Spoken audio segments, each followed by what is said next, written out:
Voilà, donc bonjour à tous. Nous sommes ravis de vous accueillir pour la présentation Évolution vers World SIPS 2.0. Je me présente, Laurent David. Je suis l'organisateur et co-animateur de cette présentation avec Camille Faron.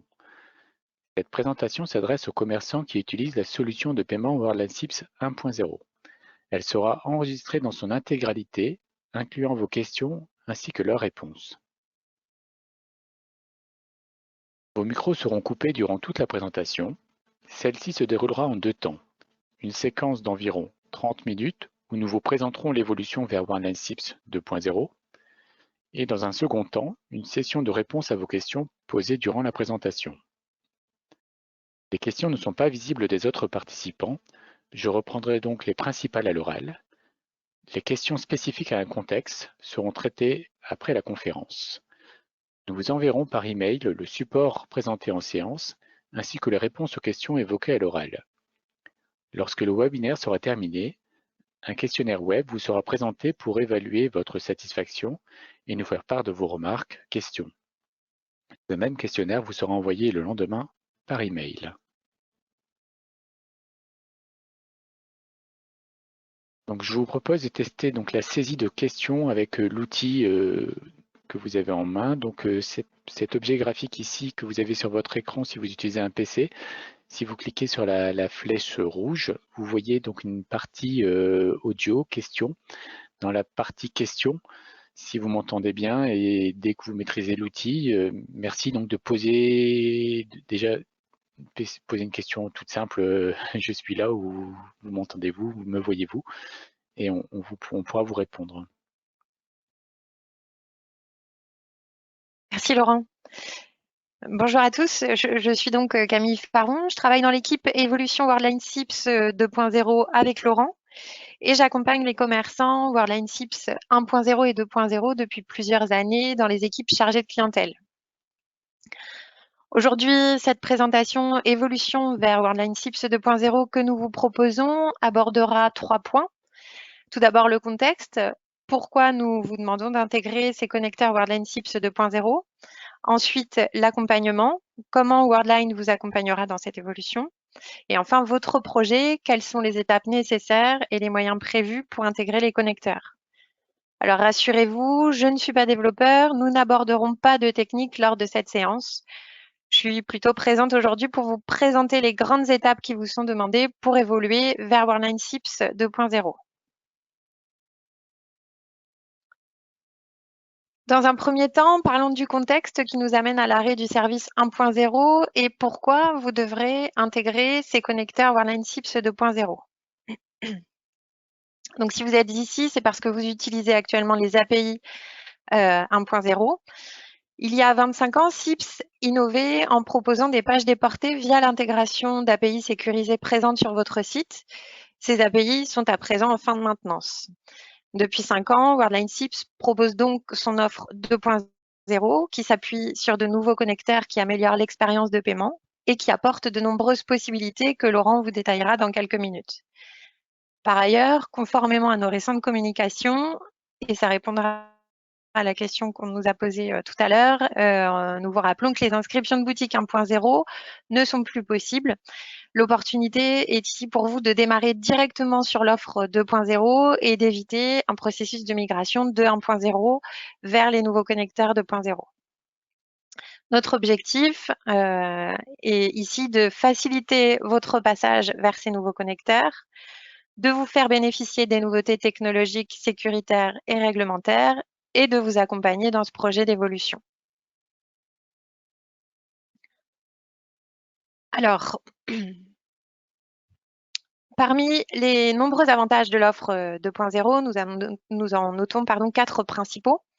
Donc, les nouveaux connecteurs, les nouvelles pages de paiement, le nouveau self-service commerçant et les fonctionnalités avancées. Pour la partie connecteur 2.0, l'intégration commerçant est simplifiée puisque non intrusive. Ils utilisent les standards du web via les méthodes POST, JSON et SOAP. Ils sont modulables et s'adaptent à votre activité, à vos spécificités techniques et à votre positionnement vis-à-vis des contraintes PCI DSS. Vous pouvez en effet choisir entre l'interface PayPage avec redirection de votre client vers la page de paiement hébergée par Worldline avec ou sans iframe. Le connecteur SIPS Office, cette fois-ci la page de paiement est hébergée chez vous. Et in-app pour intégrer le paiement dans votre application mobile. Ces connecteurs 2.0 sont sécurisés par l'utilisation d'une clé secrète fournie au démarrage de votre projet d'évolution. Les nouvelles pages de paiement, elles permettent l'amélioration de l'expérience de paiement. Elles sont responsives et personnalisables. Elles permettent d'intégrer de nouveaux modes de paiement, crédit en ligne, carte privative, carte cadeau, prélèvement, abonnement, paiement mobile, virement. Une ouverture au marché international. On est en effet connecté aux acquéreurs de plus de 40 pays. Et au total, ce ne sont pas moins de 50 moyens de paiement qui vous seront proposés via notre offre. Ensuite, le self-service commerçant. Donc, ce self-service vous offre l'autonomie pour la personnalisation des pages de paiement ou le paramétrage de votre fraude. Et enfin, les fonctionnalités avancées qui, comme évoqué plus tôt, favorisent le déploiement vers le marché international et sont liées à la réglementation avec notamment le choix de la marque pour les cas co-brandés, ou dernièrement le 3DSV2 qui augmente l'authentification frictionless. En résumé, ces connecteurs 2.0, c'est vous proposer toujours plus de moyens de paiement, un parcours simplifié pour vos clients sur un territoire national et international de manière sécurisée et dans le respect de la réglementation. Alors, est-ce qu'on a des questions? Donc, pour répondre sur la partie, sur la fin du support technique, donc il y a un support technique qui a été mis en place pour accompagner nos clients dans cette migration et la fin des inscriptions 1.0 a été actée au 31 mars dernier. Donc, on peut continuer avec le dispositif que Worldline a mis en place pour vous accompagner. Tout d'abord, une évolution simplifiée. En tant qu'utilisateur de Worldline SIPS 1.0, vous êtes déjà familiarisé avec le vocabulaire SIPS. Pour faciliter votre passage vers la nouvelle solution, les outils de back-office sont maintenus, donc les outils type extranet, journaux, etc. Une correspondance existe entre le vocabulaire Worldline SIPS 1.0 et 2.0. Et les différences sont quant à elles référencées sur notre site de documentation en ligne que Laurent vous présentera un petit peu plus tard. D'autre part, nous nous mettons en capacité de vous proposer 2 stratégies d'évolution que nous vous détaillerons dans quelques instants. Ensuite, le support est renforcé. En effet, nous avons formé, comme je vous l'indiquais tout à l'heure, des agents pour vous accompagner spécifiquement sur les étapes de votre évolution vers Worldline SIPS 2.0. Ce support est joignable par vos équipes métiers comme par vos équipes techniques. Et enfin, le retour d'expérience. Worldline SIPS existe maintenant depuis plusieurs années et bénéficie du retour d'expérience de nos clients et distributeurs ayant déjà évolué. L'intégration des connecteurs 2.0 est plus rapide et plus simple que pour les API 1.0 historiques. Des développements seront tout de même à effectuer, notamment si votre solution est spécifique. Je laisse maintenant la parole à Laurent pour la présentation de la documentation en ligne. Merci Camille. Donc la documentation en ligne, c'est un réel progrès par rapport à la documentation 1.0 qui était au format PDF. Elle est mise à jour avec les évolutions fonctionnelles tout au long de l'année et en particulier à chaque nouvelle release. Donc ici, on voit que la documentation correspond à la release 21.2. On y retrouve également les communiqués, ici, la partie démonstration qui vous permet de visualiser donc, les fonctionnalités par des démos, la FAQ qui reprend donc les principales questions posées lorsqu'on découvre Worldline SIPS. Et enfin, la partie recherche qui facilitera grandement l'usage de la documentation. Si on reprend les différentes sections de la documentation, on a la première partie qui est la documentation générale, qui offre une vue d'ensemble des fonctionnalités Worldline SIPS 2.0. La partie développeur, qui est ici, vous voyez ma souris, donc reprend donc les différents connecteurs qu'on détaillera juste après. La partie moyen de paiement On y trouve environ 50 moyens de paiement avec pour chacun d'entre eux une introduction, les principes, le contrat d'acceptation associé, les actions et reporting disponibles. Ensuite, la partie self-care commerçant, elle reprend les journaux, SIPSOFIX Extranet, le Merchant Extranet qui donne accès au paramétrage de la fraude et de custom page. La section suivante, c'est fraude, donc c'est là où on voit le plus où la solution de fraude est détaillée, notamment pour les deux solutions GoNoGo et Business Score. Les fonctionnalités avancées, elles, correspondent au paiement one-click, l'abonnement, la tokenisation, le 3DS, notamment lié à la DSP2. La partie sécurité, elle, reprend une présentation de PCI DSS et ses contraintes en fonction des connecteurs, la RGPD et l'application SIP Download qui vous permet donc de télécharger votre clé secrète. Enfin, donc on trouve la dernière partie, donc évolution SIPS 1.0 vers SIPS 2.0 que nous détaillerons également juste après. Donc si je vais plus loin dans la documentation, donc sur la section développeur, donc on retrouve les différents connecteurs 2.0 avec les ppages qui se trouvent ici. Donc là on y trouve donc les trois formats JSON, POST et SOAP. Et donc ce connecteur-là, lui, ne nécessite qu'une déclaration PCI SAQA, que si comme vous ne manipulez pas de numéro de carte. On retrouve également les wallet pages dans cette partie pPage et qui vous permet donc de gérer l'enregistrement de cartes, surtout si vous faites de l'abonnement. La partie Office est ici, donc elle reprend donc désormais maintenant deux SDK supplémentaires, donc le CSE et le Hosted Fields. Sur la partie CSE et Hosted Fields, ces nouveaux SDK vous permettent également d'être en mode déclaratif comme les ppages, donc ça c'est quand même un avantage intéressant. Et enfin, donc SIPS Office Batch, donc qui vous permet, donc qui vous présente le nouveau format 2.0 pour les batchs lorsque on utilise un Merchant ID 2.0. Dans le contexte de la migration simplifiée, vous pouvez toujours garder le format 1.0 avec les limites du 1.0, c'est-à-dire que vous fonctionnez en Transaction ID notamment. On retrouve également la partie personnalisation des pages qui vous explique l'outil qui vous permet donc de personnaliser vos pages de paiement et qui génère cette fameuse CSS avec les colorations de la page de paiement, mais également l'ajout de votre logo par exemple. La personnalisation de la confirmation de paiement, elle, ça correspond donc au mail ou SMS qui peut être envoyé post-paiement et qui peut être également personnalisé.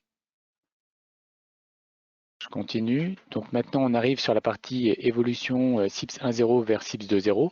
Donc cette page donc, précise donc, à la fois les deux migrations, donc simplifiée et complète. Donc simplifiée consiste à garder son Merchant ID. Donc cela est possible seulement depuis février de cette année. Et ça a l'avantage, donc on va le détailler juste après, donc de vous faciliter cette migration vers les connecteurs 2.0 tout en maintenant votre Merchant ID que vous utilisez depuis longtemps sur les API 1.0. Donc la migration complète, elle, correspond donc à un changement de Merchant ID et c'était la migration qui était proposée depuis 5 ans, depuis que SIPS 2.0 existe. Dans la partie connecteur ici, donc on retrouve les guides de migration pour chaque connecteur, donc pPage, Office Server, Batch, Subscription.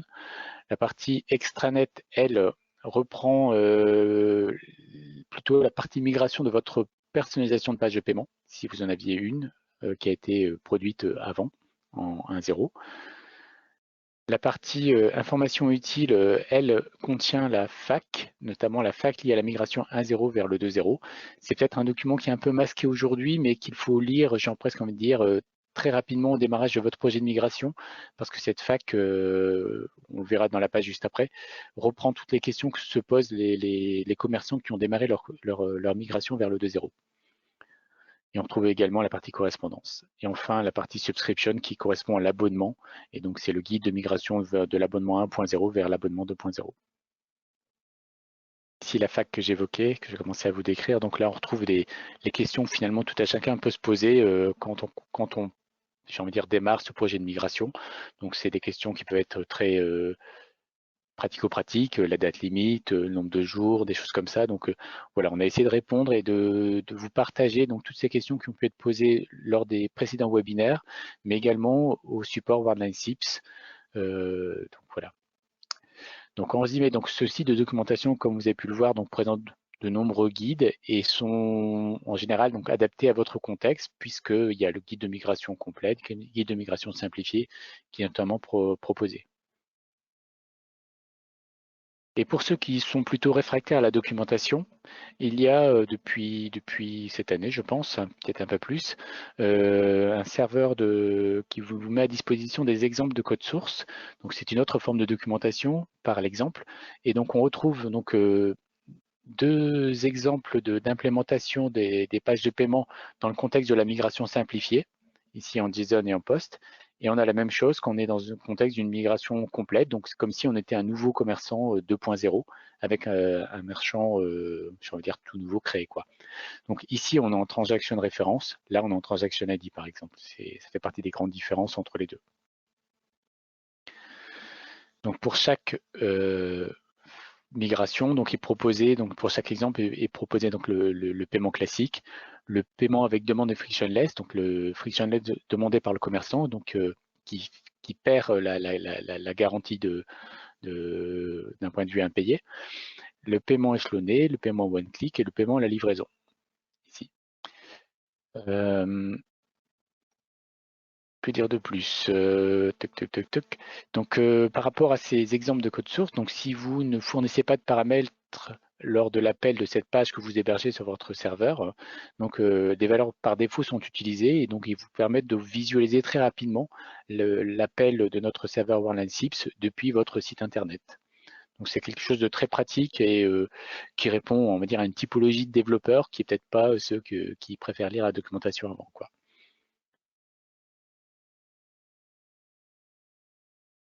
Donc le seul point qu'il reste néanmoins à faire, c'est de préparer une page qui permet d'afficher les réponses de SIPS pour que vous voyez les réponses fournies par SIPS 2.0 à l'issue du paiement lorsque vous le simulez via ces exemples de code source. Voilà, donc ça semble assez magique, la première fois qu'on le voit fonctionner, puisque en très peu de temps, en copiant des pauvres pages de PHP, on obtient une intégration de SIPS très facilement. Je propose de continuer et je te donne la main, Camille. Merci Laurent. Donc, pour accompagner nos commerçants 1.0, Worldline SIPS a mis en place 3 niveaux de support. Tout d'abord, le support client dédié à l'évolution Worldline SIPS 2.0, comme évoqué précédemment, avec des agents qui sont formés spécifiquement à l'accompagnement de nos clients dans leur projet d'évolution. Ce support est disponible du lundi au vendredi de 9h à 17h et pourra accueillir vos demandes tant sur les aspects techniques que sur les aspects métiers. Ensuite, le support niveau 2, c'est-à-dire votre Account Support Manager ou chargé de clientèle, qui sera présent pour le suivi habituel renforcé ainsi que pour les aspects contractuels de votre évolution. Ce dernier sera épaulé ainsi que le support client par une équipe technique. Et enfin, l'équipe évolution Worldline SIPS 2.0 dont je fais partie, qui anime cette présentation et qui suit l'évolution globale de la migration. Alors, on va parler projet. Est-ce qu'on a des questions? Non.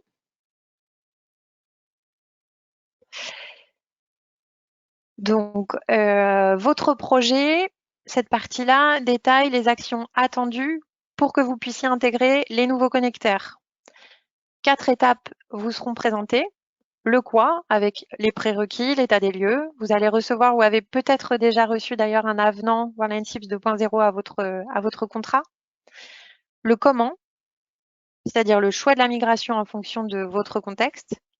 Les actions, comment je développe et je teste mon évolution. Et enfin, l'activation, comment je déploie mes nouveaux connecteurs en production, la définition du planning et l'envoi du PV de migration.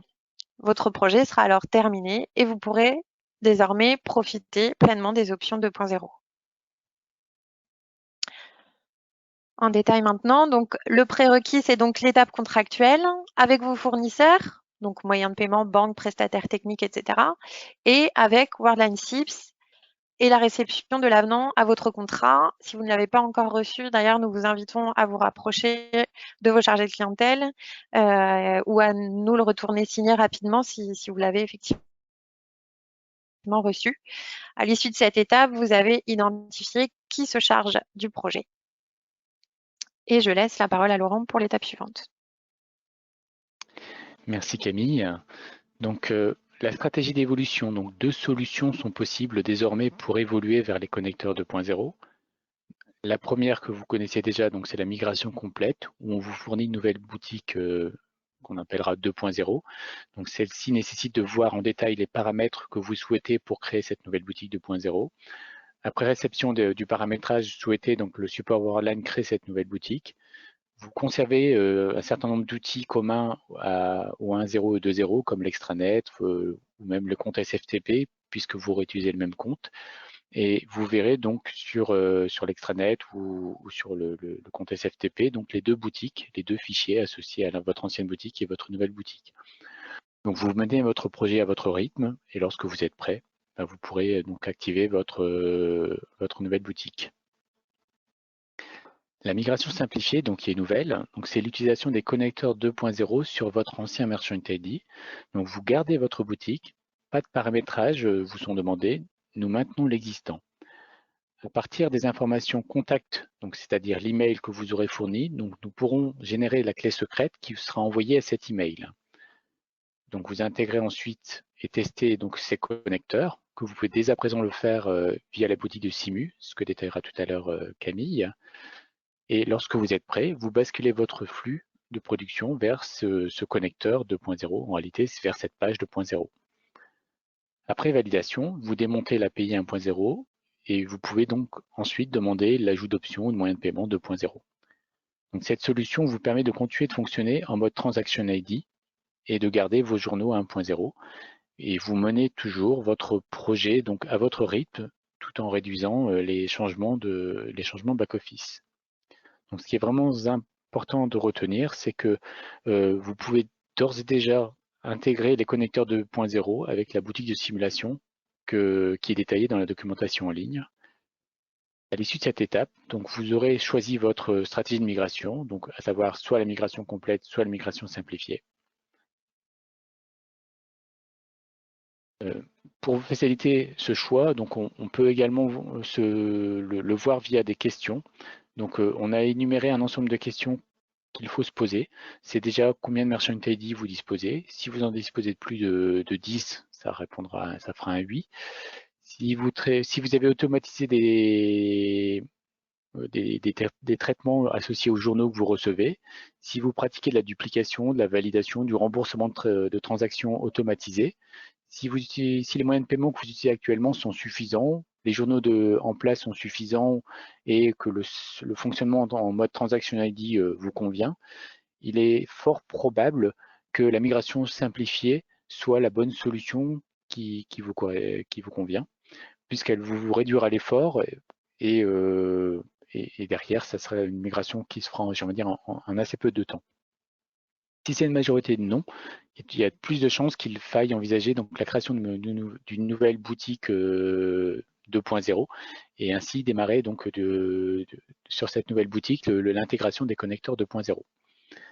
Dans tous les cas, donc la décision reste votre choix et peut être discutée notamment avec votre chargé de clientèle. Une autre façon d'analyser donc ce choix de migration et cette stratégie de migration, c'est de voir les avantages et inconvénients des 2 solutions.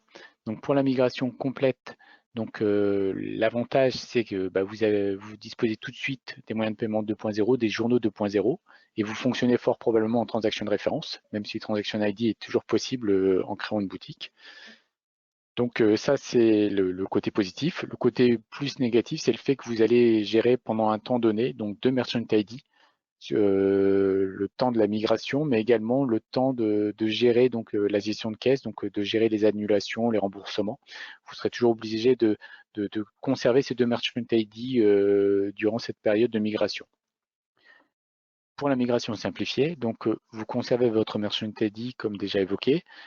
Vous avez une seule boutique, donc pas de changement de back-office.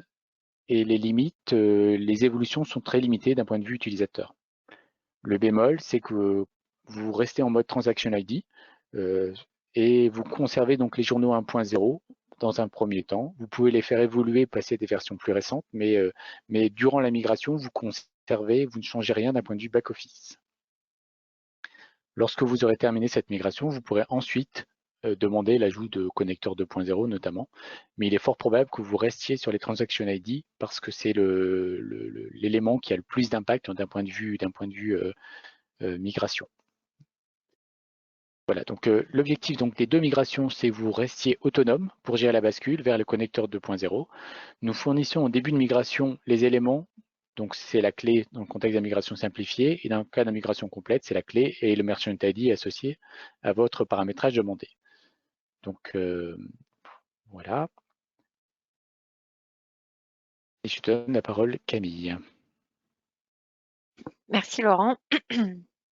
Donc après cette étape d'état des lieux et après avoir choisi votre stratégie d'évolution, vient l'étape de développement et de test. Pour la partie développement, il s'agira pour vos développeurs d'intégrer donc nos connecteurs 2.0 à votre site en lieu et place de l'API 1.0 pour la gestion des paiements. Il pourra aussi s'agir d'utiliser ces connecteurs pour la partie back-office, comme vous pouviez déjà le faire avec Office Server, notamment avec le connecteur Worldline Sips Office. D'autre part, en fonction de la stratégie d'évolution choisie, vous aurez à intervenir sur la personnalisation de vos pages de paiement et sur la gestion de la fraude. Une fois la partie développement effectuée, vous devez procéder à une phase de test. À cet effet, nous vous proposons d'utiliser l'environnement de simulation qui est fonctionnel que vous ayez choisi de conserver votre Merchant ID ou de réinscrire vos boutiques. Il permet donc de tester votre développement avec une URL, un Merchant ID et une clé secrète spécifique et documentée sans impacter votre flux en production. À noter également que la cohabitation technique est bien entendu tout à fait possible jusqu'à la bascule complète de votre flux. En termes d'efforts, ça dépendra de votre site e-commerce et des spécificités intégrées sur votre site. Ça pourra prendre de quelques heures si vous administrez vous-même votre site à quelques jours si vous passez par exemple par un prestataire. Ça dépendra aussi de vos connaissances. C'est pourquoi l'aide de votre support habituel et de votre prestataire reste conseillée. À l'issue de cette étape, vous avez intégré les connecteurs 2.0 et je laisse la parole à Laurent qui va vous détailler maintenant l'activation en production. Merci Camille. Donc effectivement, l'activation en production, elle dépend du choix de migration. Donc si vous aviez opté pour la migration complète, c'est-à-dire une nouvelle boutique 2.0, lorsque vous avez intégré donc la boutique 2.0, donc il s'agira donc de rediriger le paiement vers cette page 2.0, vers cette nouvelle boutique 2.0. Lorsque vous aurez terminé, donc nous vous demanderons donc un pièce de validation incluant qui précisera le fait que vous avez désinstallé l'API 1.0 afin que de notre côté, nous puissions désactiver votre Merchant ID 1.0. Sur Sips Office Extranet ou les journaux, donc vous verrez donc vos deux Merchant ID avec des transactions, donc les nouvelles transactions n'arrivant que sur la nouvelle boutique 2.0 et les anciennes transactions, vous pourrez uniquement voir a priori la gestion de caisse que vous pourrez encore opérer via Sips Office Extranet notamment.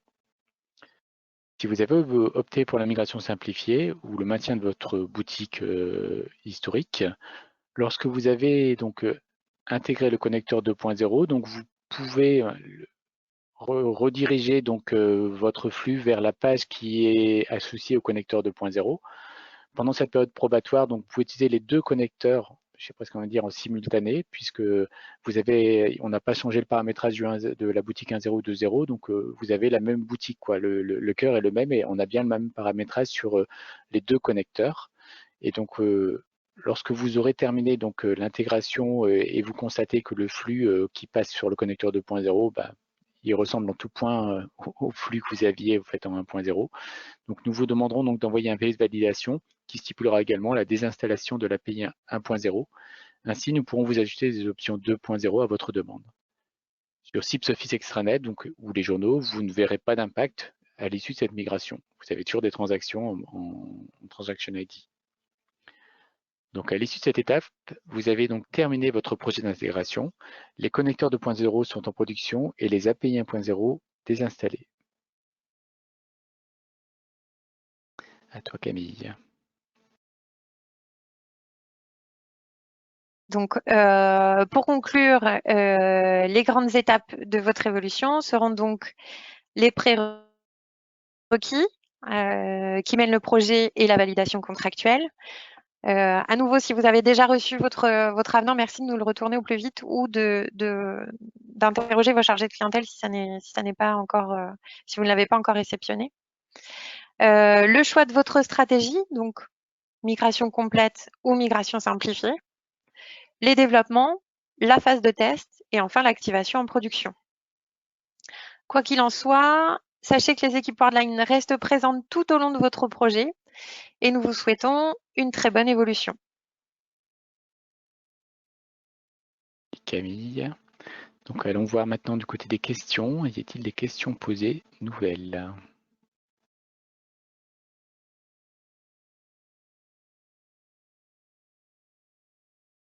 J'espère que vous avez bien identifié à quel endroit vous pouvez poser des questions sur l'outil.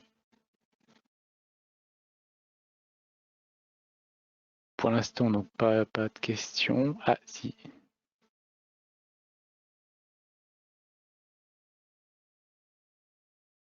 Comment rentrer en contact avec le support, avec le contact CIPS, si je comprends bien. Justement, donc sur cette page-ci, donc on voit donc l'adresse email cips@worldline.com ou le numéro de téléphone dédié à la migration qui a été monté pour vous accompagner sur cette évolution vers CIPS 2.0.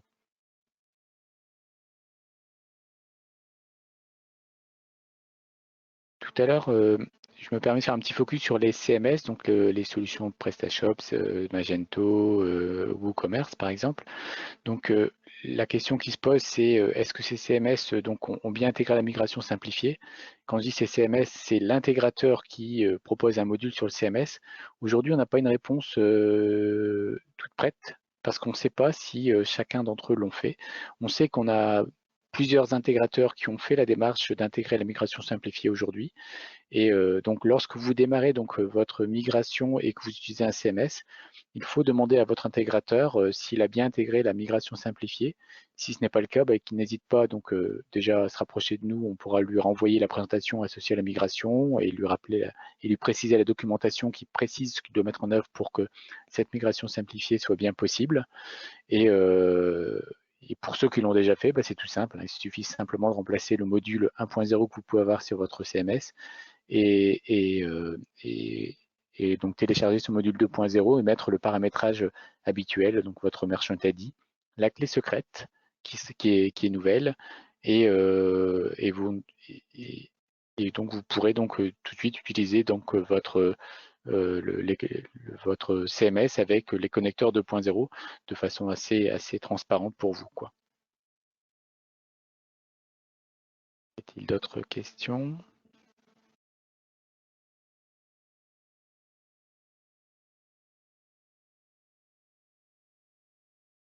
Pas vraiment d'autres questions pour l'instant.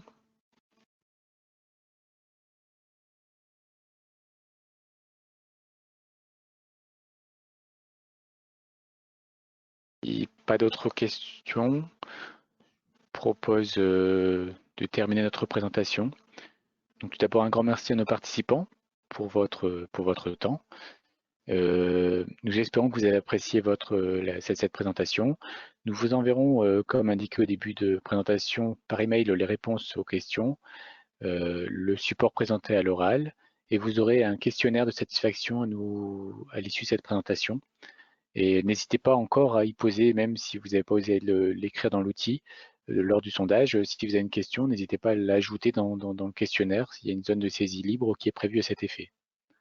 Donc, merci d'avoir participé à cette présentation Évolution vers Worldline CIPS 2.0. Et Camille et moi, nous vous souhaitons une excellente journée. Merci à tous, bonne journée.